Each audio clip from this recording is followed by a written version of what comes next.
Et si tu étais plus intelligent que tu ne le crois? Pas selon les tests. Pas selon les notes. Mais selon la façon dont ton esprit fonctionne vraiment. Ta manière d'observer, de réfléchir, de ressentir, d'être curieux. La psychologie moderne révèle que certaines habitudes, que beaucoup considèrent comme des défauts, sont en réalité des indicateurs fiables d'une intelligence élevée.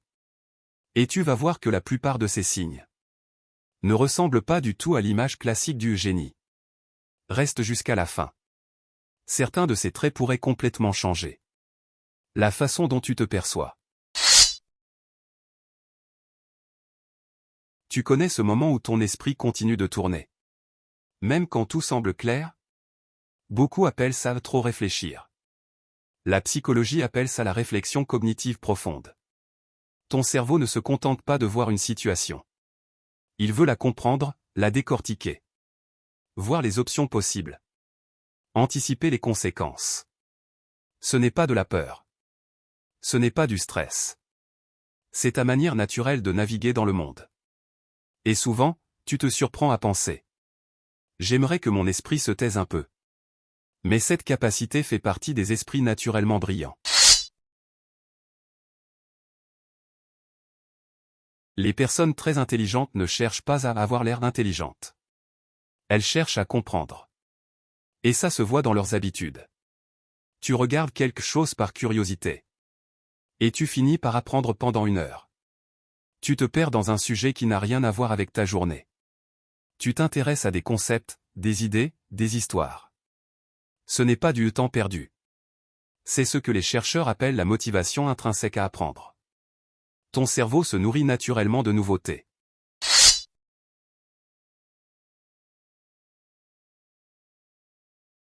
Tu n'es pas forcément celui qui parle le plus. Et quand tu le fais, c'est rarement pour dire quelque chose d'inutile. Tu observes le ton, les mots, les expressions, les contradictions. La plupart des gens voient la conversation.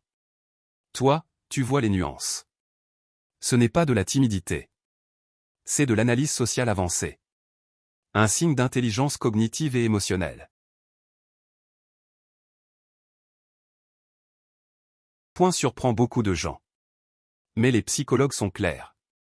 Plus tu comprends le monde, plus tu réalises ce que tu ne sais pas. Ce doute n'est pas une faiblesse. C'est un signe d'humilité cognitive. Les personnes moins compétentes ont tendance à se surestimer. Celles qui comprennent vraiment savent à quel point la réalité est complexe. Ton doute n'est pas un obstacle. C'est une preuve d'intelligence. Tu n'es pas antisocial. Tu n'es pas bizarre. Ton cerveau fonctionne simplement différemment. Les études montrent que les personnes très intelligentes se sentent souvent moins satisfaites par les interactions sociales constantes. Elles ont besoin de moments pour réfléchir, créer, se recentrer, observer le monde. La solitude n'est pas vide pour toi. Elle est vivante. Elle est pleine. Les personnes intelligentes ne traitent pas seulement l'information. Elles traitent le sens, l'intention, la nuance, l'émotion derrière les choses. Cela peut créer des moments de surcharge émotionnelle, de réflexion intense, de nostalgie, ou même de larmes silencieuses. Sans raison précise. Tu n'es pas trop sensible. Tu es profond. Les micro-expressions. Les incohérences. Les petits détails. Les signaux faibles. Pour la plupart des gens, ce sont des choses invisibles. Pour toi, ce sont des informations. Cette sensibilité aux détails est une caractéristique cognitive liée aux capacités d'analyse avancées. Tu peux être en train de penser à quelque chose. Et soudain, ton esprit fait une connexion inattendue. Beaucoup voient ça comme du désordre. En réalité, c'est un esprit diverge. Rapide. Créatif. Connecté. Intuitif. Les génies créatifs fonctionnent de cette manière. Leur cerveau ne suit pas une seule ligne droite. Il explore un réseau d'idées. Dans les discussions, tu ne cherches pas à écraser l'autre. Tu veux comprendre pourquoi il pense ainsi. Quelle logique se cache derrière ce que ça dit de la situation. Ce n'est pas une compétition. C'est une exploration. Les personnes très intelligentes ne cherchent pas la validation, mais la clarté. Tu ne te satisfais pas des explications simples. Tu vois les couches cachées, les contradictions, les nuances.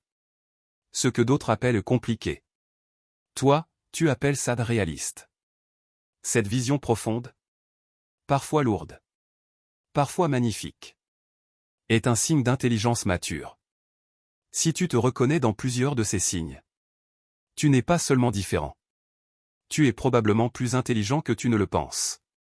Et sur cette chaîne, on ne se contente pas d'observer la psychologie humaine. On la comprend. Abonne-toi si tu veux continuer à explorer le fonctionnement invisible de l'esprit humain.